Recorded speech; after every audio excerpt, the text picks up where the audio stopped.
Assalamualaikum warahmatullahi wabarakatuh. Kembali lagi di vlog Sahabat Hijrah. Salam sejahtera untuk kita semua. Semoga kita dalam lindungan Allah Subhanahu wa taala dan diberikan kesehatan serta diberikan ilmu yang bermanfaat untuk kita semua. Oke, tanpa berpanjang lebar, untuk kalian sudah mengklik video ini, jangan lupa untuk tekan tombol subscribe dan aktifkan loncengnya. Dan apabila kalian nanti suka dengan video ini, jangan lupa untuk memberikan like dan komen yang berbaur positif. Oke, kita sekarang akan membahas mengenai mata pelajaran sejarah Indonesia, dan kita di semester 2 ini akan melanjutkan bab 5, ya, yaitu kedatangan bangsa Jepang di Indonesia atau kedatangan Jepang di Indonesia. Oke, jadi sebelumnya kita sudah mempelajari proses kedatangan bangsa-bangsa Eropa ke Indonesia, dan di bab 5 ini khususnya di semester 2 kita akan membahas mengenai kedatangan Jepang di Indonesia. Simak videonya. Sebelum kita masuk ke materi pokoknya, kita perlu mengetahui peta konsep ya sebelum kita mempelajari materinya, sehingga kita punya gambaran secara luas untuk materi yang akan kita pelajari di bab 5 nantinya. Yang pertama adalah tiraini matahari terbit. Ini adalah salah satu istilah yang digunakan oleh bangsa Jepang. Terus selanjutnya adalah ambisius imperialisme Jepang. Jadi Jepang ini memiliki ambisi yang sangat tinggi untuk bisa menjadi imperialisme. Untuk bab-bab kemarin atau di semester yang lalu kita sudah membahas dan belajar mengenai imperialisme bangsa-bangsa Eropa, dan sekarang kita akan belajar mengenai imperialisme bangsa Jepang. Pada Perang Dunia II, kemenangan Jepang dalam Perang Asia Timur Raya. Selanjutnya yaitu kedatangan bala tentara Jepang sebagai saudara tua. Oke, ini kita akan masuk ke materi. Di sini adalah salah satu judul materi yang nantinya akan kita bahas, yaitu kedatangan bala tentara Jepang sebagai saudara tua. Propaganda yang sering dilakukan oleh bangsa Jepang pada saat masuk ke Indonesia, mereka mengaku sebagai saudara tua dari bangsa Indonesia. Selanjutnya kita akan membahas mengenai perkembangan pemerintahan organisasi pergerakan massa pendudukan Jepang. Jadi ini kita akan membahas berbagai organisasi yang dibuat oleh Jepang dan bermotif untuk tujuan Jepang. Nanti akan kita bahas kebijakan ekonomi perang, pengerahan Romusa, dan penderitaan rakyat. Di dalam kotak ini kita akan nantinya membahas mengenai materi pengerahan dan penindasan versus perlawanan rakyat. Ini adalah materi yang terakhir nanti akan kita bahas. Oke, kita masuk. Dan selanjutnya setelah kita mengetahui peta konsep pada mata pelajaran sejarah untuk bab 5, yaitu mengenai kedatangan Jepang di Indonesia, kita harus mengetahui diantaranya adalah tujuan-tujuan pembelajaran. Yang pertama adalah menganalisis kedatangan Jepang ke Indonesia. Ini harus kita pahami ya, sebagai seorang siswa kita harus paham apa sih tujuan, motif, dan lain sebagainya, kita harus tahu. Dan seterusnya kalian bisa membaca semua tujuan pembelajaran yang akan kita lakukan atau yang harus kita capai. Oke, kita masuk ke materi yang pertama, yaitu A. Kedatangan Jepang di Indonesia. Seperti yang kita lihat di gambar ini, kita bisa melihat bahwa ada foto tentara Jepang yang menggunakan sepeda. Ini adalah proses setelah masuk ke Indonesia. Ini adalah foto yang berhasil diambil ya, tentara Jepang yang masuk ke Indonesia, yang sudah berada di Indonesia pada saat itu. Dan gambar ini saya ambil dari Direktorat Jenderal Sejarah dan Purbakala tahun 2011. Oke, selanjutnya kita melihat lagi di sini. Ini adalah salah satu gambar di mana Jepang menyerang pangkalan laut tentara Amerika Serikat di Pearl Harbor. Oke, di sini kita bisa melihat bahwa rentetan kemenangan yang dicapai tentara Jepang sejak melancarkan Perang Pasifik membuka pintu bagi mereka untuk menduduki tanah Hindia Belanda. Kedatangan saudara tua sebagaimana Jepang menyebut dirinya mula-mula disambut dengan penuh harapan, tetapi kemudian mengecewakan rakyat. Walaupun demikian, pendudukan Jepang membuka sejarah bagi Indonesia. Masuknya Jepang ke Indonesia. Sejak pengeboman Pearl Harbor oleh Angkatan Perang Jepang pada 8 Desember 1941, ini adalah proses Jepang ya pada saat perang, dan Jepang mengalahkan tentara Amerika Serikat atau tentara sekutu ya pada 8 Desember 1941. Ini Jepang belum masuk ke Indonesia ya, mereka masih perang di Pasifik. Selanjutnya, serangan terus dilancarkan terhadap Angkatan Laut Amerika Serikat di Pasifik. Ini Pasifik adalah salah satu tempat di mana bangsa Jepang itu menyerang pasukan Amerika Serikat. Selanjutnya, serangan-serangan itu seolah-olah tak dapat dibendung oleh Amerika Serikat. Pasukan Jepang berhasil menghancurkan basis-basis militer Amerika seperti di Filipina. Berarti kalau kita tadi mendengar bahwa serangan-serangan itu seolah-olah tak dapat dibendung, berarti Jepang pada saat itu memiliki kondisi pasukan yang sangat luar biasa, sehingga Amerika pun tidak bisa membendung serangan-serangan yang dilontarkan dari bangsa Jepang.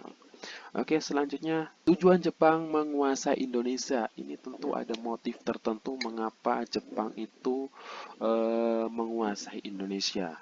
Oke, kita lihat, yaitu untuk mendapatkan cadangan logistik dan bahan industri perang. Ya, ini adalah salah satu tujuan bangsa Jepang untuk menguasai Indonesia, yaitu untuk mencari cadangan logistik dan bahan industri perang. Seperti apa kira-kira? Kita akan melihat. Yang pertama yaitu minyak bumi. Yang kedua timah. Yang ketiga aluminium. Terus alasan Jepang menguasai Indonesia dan tidak memilih negara lain. Indonesia diperkirakan memiliki cadangan minyak yang cukup untuk keperluan perang Pasifik. Jadi kita bisa melihat bahwa tujuan Jepang menguasai Indonesia ini sudah bisa terlihat ya, karena pada saat itu Jepang itu dalam keadaan membutuhkan sekali ya yang namanya logistik dan bahan industri perang, sehingga Jepang itu menuju Indonesia karena Indonesia itu dipandang memiliki hal tersebut. Karena hal tersebut ada di Indonesia, sehingga Jepang mau tidak mau harus menguasai Indonesia, sehingga apa yang ada di Indonesia seperti minyak bumi, timah, aluminium ya, dan cadangan minyak bumi pun bisa dikelola oleh Jepang untuk keperluan perang Pasifik. Jadi seperti itu. Selanjutnya Jepang mendarat dan memasuki Indonesia. Indonesia yang kita ketahui bahwa daerahnya sangat luas sekali ya, dari Sabang sampai Merauke. Tentu Jepang tidak mungkin sekali datang langsung dari Sabang ke Merauke langsung ditutup atau Jepang langsung masuk ke semua pulau tersebut. Pasti akan melalui berbagai atau di beberapa pulau terlebih dahulu baru menyebar ke seluruh Indonesia. Kita lihat di sini. Oke, pada Januari 1942, tentara Jepang ini masuk ke Indonesia melalui Ambon. Oke, ternyata Jepang pertama masuk ke Indonesia itu melalui Ambon dan menguasai seluruh Maluku. Berarti termasuk kita di Maluku Utara ini juga adalah salah satu pulau yang menjadi proses masuknya pertama kali Jepang ke Indonesia ya. Oke. Meskipun pasukan KNIL ya, nanti kalian bisa mencari apa itu kepanjangan dari pasukan KNIL. Dan pasukan Australia berusaha menghalangi, tetapi kekuatan Jepang tidak dapat dibendung. Ini berarti bahwa Jepang itu sangat kuat, sehingga walaupun pasukan KNIL dan pasukan Australia membendung tapi tidak kuat. Daerah Tarakan di Kalimantan Timur kemudian dikuasai oleh Jepang bersamaan dengan Balikpapan. Jepang kemudian menyerang Sumatera setelah berhasil memasuki Pontianak. Bersamaan dengan itu Jepang melakukan serangan ke Jawa. Oke, jadi nanti setelah Jepang masuk melalui Ambon, daerah yang paling sentral Pulau Jawa ya. Nanti kita akan membahas bahwa Jawa itu menjadi sentral pemerintahan militer Jepang pada saat menduduki Indonesia. Oke, selanjutnya wilayah kekuasaan Jepang. Setelah Jepang menguasai Ambon dan berhasil menguasai beberapa daerah di Indonesia, kita akan melihat di sini wilayahnya itu seberapa luas sih, atau dari mana ke mana. Oke, kita akan melihat ke wilayah kekuasaan Jepang yaitu dari Burma sampai Pulau Wake di Samudra Pasifik. Oke, nanti kalau kalian masih bingung di mana sih Burma saat itu berada, kalian bisa search di Google ya, atau kalian bisa nyari-nyari di Google sebagai bentuk belajar kalian. Terus Pulau Wake di Samudra Pasifik, nanti kalian juga bisa melihat, kalian bisa membandingkan berapa sih jauhnya dari Burma ke Pulau Wake. Oke, selanjutnya pada tanggal 1 Maret 1942, kemenangan tentara Jepang dalam Perang Pasifik menunjukkan kemampuan Jepang dalam mengontrol wilayah yang sangat luas. Nah, di sini sudah dikatakan bahwa wilayah kekuasaan Jepang itu sangat luas dan Jepang juga mampu mengontrol wilayah yang sangat luas. Seperti Burma dan Wake ini adalah salah satu daerah yang sangat luas tentunya.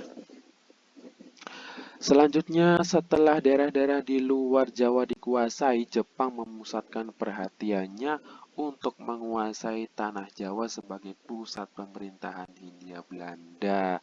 Seperti yang sudah saya katakan tadi, bahwa Jawa itu menjadi salah satu pulau yang dituju menjadi pusat sentral pemerintahan Jepang ya.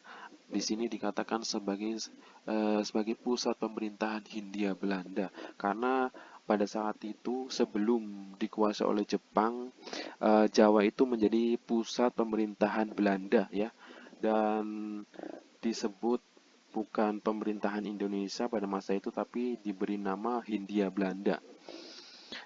Untuk sebutan kata Hindia Belanda ini di semester yang kemarin kita sudah membahas di kelas ya. Jadi untuk kalian yang rajin belajar dan kalian yang rajin masuk, pasti kalian akan tahu kenapa sih Pulau Jawa itu tidak disebut sebagai pemerintahan Jawa atau pemerintahan Indonesia, tapi mengapa bisa disebut sebagai pemerintahan Hindia Belanda, atau dalam lingkup yang lebih besar mengapa Indonesia ini disebut sebagai pemerintahan Hindia Belanda bukan Indonesia Belanda. Itu menjadi sebuah pertanyaan buat kalian yang lupa, kalian bisa cari lagi di internet atau dimanapun. Oke, selanjutnya kita akan melanjutkan materi, yaitu cara Jepang menguasai Pulau Jawa. Ternyata Jepang itu masuk ke Pulau Jawa itu tidak melalui sebuah pertempuran atau peperangan. Ada strategi yang sangat bagus menurut saya, sehingga Jepang itu masuk ke Pulau Jawa itu diterima dengan tangan terbuka. Ini pasti ada rahasianya, kita bisa melihat. Oke, pasukan Jepang dengan cepat menyerbu pusat-pusat kekuatan tentara Belanda di Jawa. Pada saat itu, Jawa itu masih dikuasai oleh Belanda ya. Belanda itu menguasai Indonesia selama 350 tahun atau 3 abad setengah. Itu sungguh waktu yang sangat lama. Di semester sebelumnya kita sudah membahas mengenai materi-materi kekuasaan Belanda pada masa itu ya. Kita sekarang tidak membahas ini lagi, kita akan lanjut, yaitu tanggal 5 Maret 1942 ini adalah waktu Jepang masuk ke Indonesia dari 1942 ke 1945, di mana tahun kemerdekaan negara Indonesia ini tidak terlalu jauh ya, ini hanya selisih sekitar 4 atau 3 tahun. Tanggal 5 Maret 1942, Batavia jatuh ke tangan Jepang. Oke, Batavia. Ini kita perlu garis bawahi. Batavia ini adalah sebutan kota ya yang diberi oleh tentara Belanda pada masa itu. Batavia sekarang ini bisa kita temui sebagai ibu kota negara Indonesia, yaitu Jakarta. Ya, Kalau dulu itu sebelum Batavia itu dulu namanya adalah Sunda Kelapa. Lanjut di sini pada tanggal 5 Maret 1942 Batavia jatuh ke tangan Jepang. Tentara Jepang terus bergerak ke selatan dan menguasai kota Butinzong, Bogor. Bogor juga dikuasai dan mudah kota-kota di Jawa yang juga jatuh ke tangan Jepang. Akhirnya pada tanggal 8 Maret 1942 Jenderal Tromp atau nama Komandan Pasukan Belanda atau Sekutu menandatangani penyerahan tidak bersyarat kepada Jepang yang diwakili Jenderal Imanu. Oke, jadi ada dua jenderal di sini yang berperan, yaitu dari pihak Jepang adalah Jenderal Imanura, ya, dan dari pihak Sekutu di sini ada Jenderal Tromp, ya. Dari pihak Sekutu ini karena Belanda sudah kalah oleh tentara Jepang sehingga tanpa syarat tentara Belanda itu melepaskan tanah Jawa kepada jenderal Jepang yaitu Jenderal Imanura. Dan penandatanganan ini dilakukan di Kalijati, Sumbang. Penyerahan Belanda pada Jepang kemudian dikenal dengan kapitulasi Kalijati. Ya, kapitulasi Kalijati adalah salah satu perjanjian atau nama perjanjian yang dilakukan antara bangsa Belanda dan bangsa Jepang. Lanjut, dengan demikian berakhirlah penjajahan Belanda di Indonesia, kemudian Indonesia berada di bawah pendudukan tentara Jepang. Sungguh sial sekali di bangsa Indonesia pada masa itu.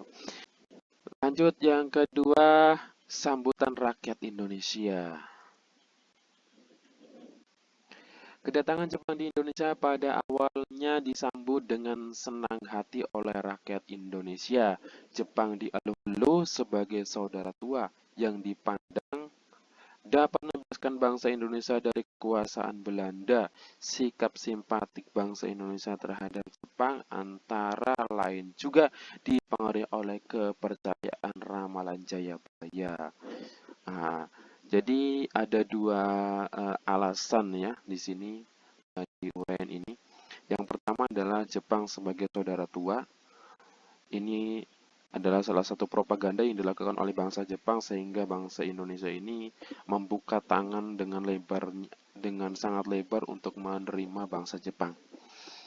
Selanjutnya juga dipengaruhi oleh salah satu lamaran Jayabaya. Ini adalah salah satu mitos lah. Bisa dikatakan kalau orang zaman sekarang mengatakan sebagai mitos, ya, karena dulu itu sangat terkenal sekali yang namanya Jayabaya. Dan karena ada ramalan Jayabaya ini, rakyat Indonesia semakin terbuka untuk menerima pasukan Jepang. Selanjutnya, strategi Jepang dalam mencari kepercayaan rakyat Indonesia.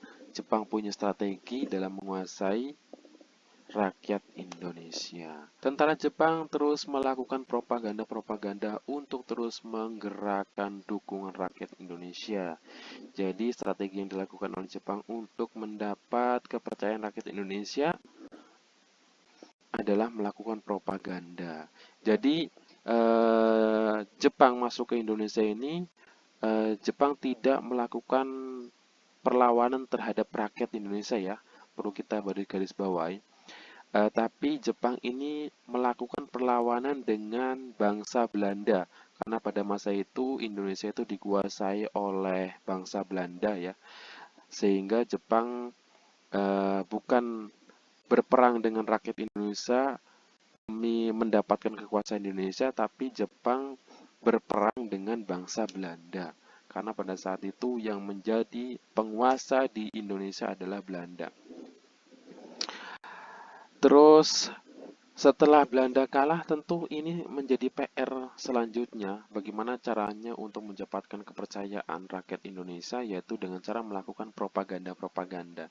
Propaganda itu bisa dikatakan sebagai modus gitulah ya, propaganda itu. Dalam bahasa sekarang itu modus-modus gitulah, modal dusta. Oke, selanjutnya propaganda yang pertama yang dilakukan oleh bangsa Jepang kepada rakyat Indonesia adalah Radio Tokyo. Radio Tokyo adalah radio Jepang ya. memperdengarkan lagu Indonesia Raya di samping lagu Kimagayo. Indonesia Raya kita bisa mengetahui lagu Indonesia itu seperti apa di samping lagu Kimagayo. Lagu Kimagayo adalah salah satu lagu kebangsaan negara Jepang pada masa itu. Oke, selanjutnya bendera yang berwarna merah putih juga boleh dikibarkan bersampingan dengan bendera Jepang Hinomaru. Oke, ini rakyat Indonesia menjadi tertarik ya karena bendera kita merah putih bisa berkibar di samping bendera Jepang ya. Selanjutnya, melalui siaran radio juga dipropaganda bahwa barang-barang buatan Jepang itu menarik dan murah harganya sehingga mudah bagi rakyat Indonesia untuk membelinya. Perlu kita ketahui bahwa pada saat pemerintahan Hindia Belanda atau pemerintahan Belanda itu kita itu bahkan sangat sulit untuk membeli barang-barang karena kita pada saat itu dijajah dan dimonopoli oleh bangsa-bangsa Eropa. Tapi setelah masuknya Jepang ke Indonesia, Jepang melakukan propaganda bahwa barang-barang Jepang itu murah dan menarik, sehingga rakyat Indonesia sangat tertarik dengan hal ini.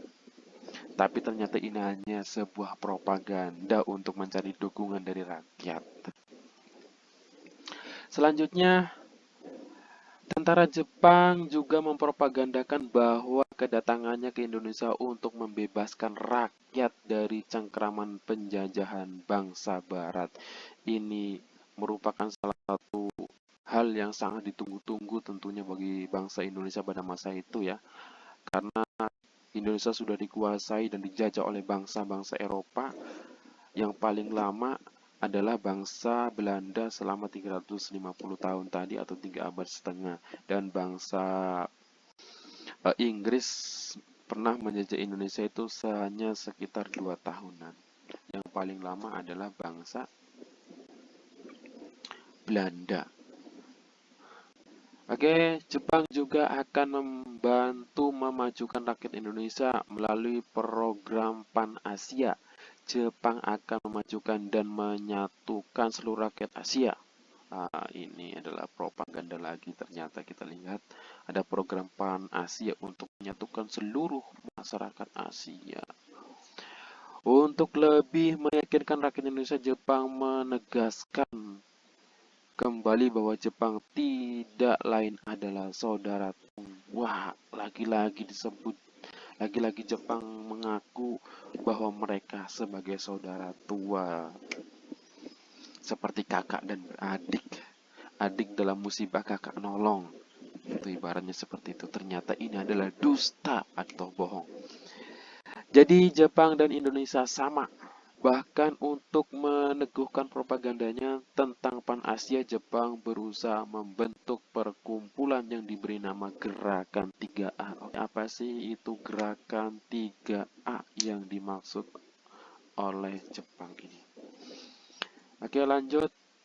Yang ketiga, pembentukan pemerintahan militer. Jepang masuk ke Indonesia itu dengan tujuan untuk membentuk pemerintahan militer ya. Bukan pemerintahan yang demokratis seperti sekarang. Pada pertengahan tahun 1942 timbul pemikiran dari markas besar tentara Jepang agar penduduk di daerah pendudukan dilibatkan dalam aktivitas pertahanan dan kemiliteran, sehingga dibentuklah yang A. Pemerintahan Militer Angkatan Darat, yaitu Tentara ke-25 Tomi Sudan untuk Sumatera, pusatnya di Bukit Tinggi.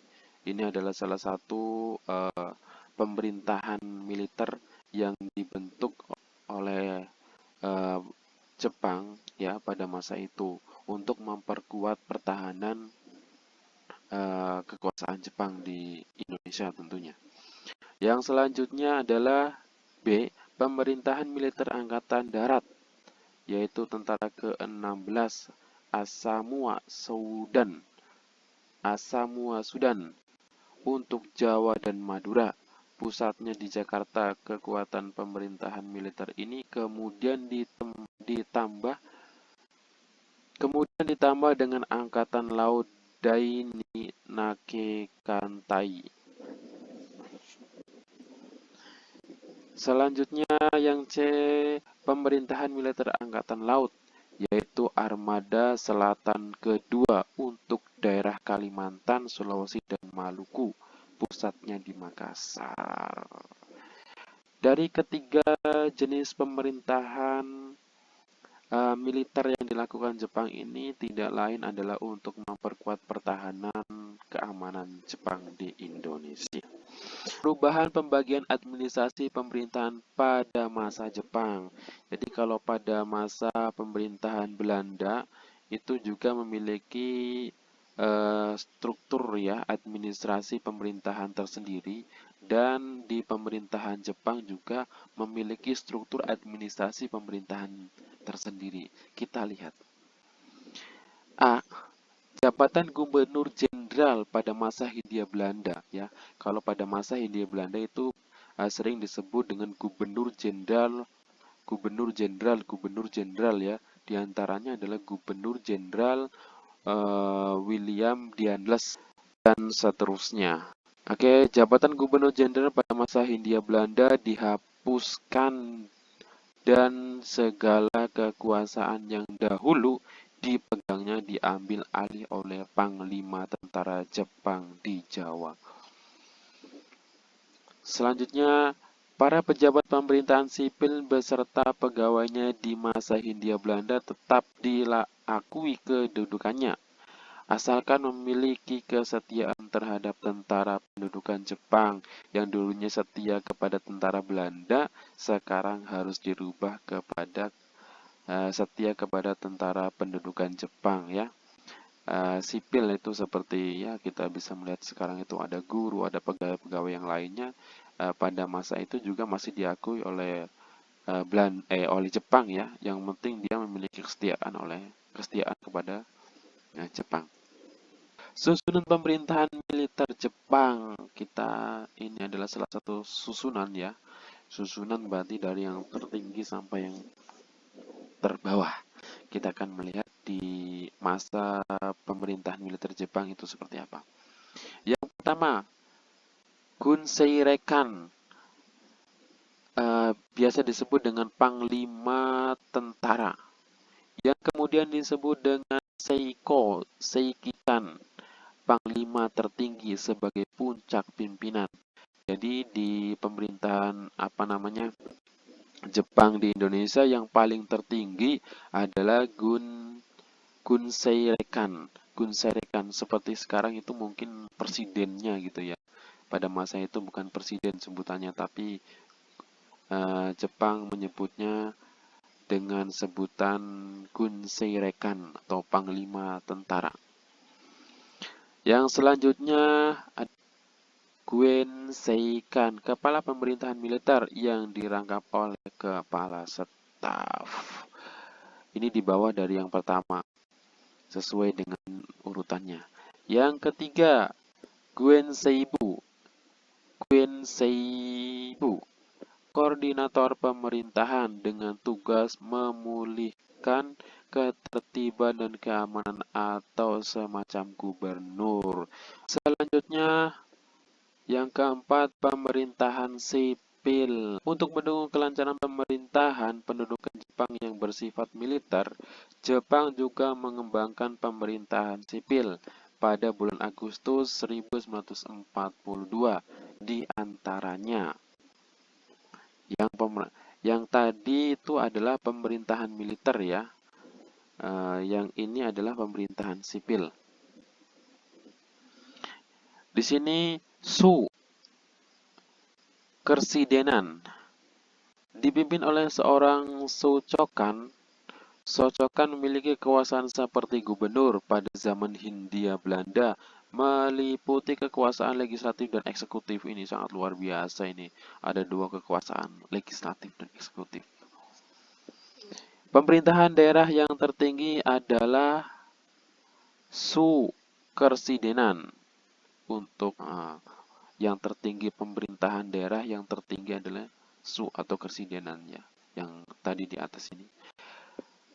Seluruh Pulau Jawa dan Madura kecuali Kochi Yogyakarta dan Kochi Surakarta dibagi menjadi daerah-daerah Su Kersidenan. Sin, Kota Praja, Ken, Kabupaten Gun Kewedanan. Selanjutnya Son, Kecamatan, dan Ku, Desa, Kelurahan. Seluruh Pulau Jawa dan Madura dibagi menjadi 17 su, ya. 17 su adalah kersidenan, ya. Jadi seluruh Pulau Jawa dan Madura dibagi menjadi 17 su atau 17 kersidenan. Latihan uji kompetensi, ternyata kita sudah masuk ke penghujung video. Semoga apa yang sudah kalian lihat tadi bisa bermanfaat dan apa yang kalian dengar bisa kalian resapi dan kalian bisa mendapatkan manfaat dari video ini. Untuk menguji apa yang sudah kalian ketahui dan apa yang sudah kalian dengar, marilah kita sama-sama untuk menyelesaikan beberapa tugas atau latihan uji kompetensi. Yang pertama kita bisa melihat di sini, ya, jelaskan mengapa kedatangan Jepang ke Indonesia itu berjalan cepat dan merata ke berbagai wilayah Indonesia. Itu adalah pertanyaan utama. Yang kedua, mengapa pada mulanya rakyat Indonesia menyambut baik kedatangan Jepang? Apa alasannya? Yang ketiga, mengapa Jepang membentuk pemerintahan militer di 3 kawasan? Sumatera, Jawa, dan Madura, dan kawasan Indonesia Timur. Yang keempat, mengapa pemerintahan pendudukan Jepang akhirnya hanya boleh memperdengarkan lagu kebangsaan Kimogayo, sedangkan lagu Indonesia Raya mulai dilarang? Kalian coba cari alasannya. Yang kelima, pelajaran apa yang kamu peroleh setelah mempelajari sejarah dengan Yang kelima, pelajaran apa yang kamu peroleh setelah mempelajari sejarah kedatangan dan awal pemerintahan Jepang di Indonesia? Nantinya diberi tugas sebagai bentuk proses kalian dalam mencari wawasan yang lebih luas lagi mengenai materi yang sudah diberikan, yaitu buatlah peta jalur gerakan masuknya tentara Jepang dari Asia Tenggara kemudian memasuki ke Kepulauan Indonesia. Kamu dapat mempelajari buku sejarah yang ada di perpustakaan sekolah. Oke, karena kita sudah sampai ke penghujung video, bagi kalian yang belum subscribe, jangan lupa untuk menekan tombol subscribe dan aktifkan loncengnya sehingga pada saat saya membuat video terbaru, kalian akan menjadi penonton yang paling pertama sekali. Dan jangan lupa juga kalian tekan tombol like dan berikan komen yang berbaur positif agar saya kedepannya lebih bersemangat lagi dalam membuat video-video materi pembelajaran dan aktivitas guru dimanapun nantinya saya berada. Oke, akhir kata wabillahi taufik walhidayah. Wassalamualaikum warahmatullahi wabarakatuh.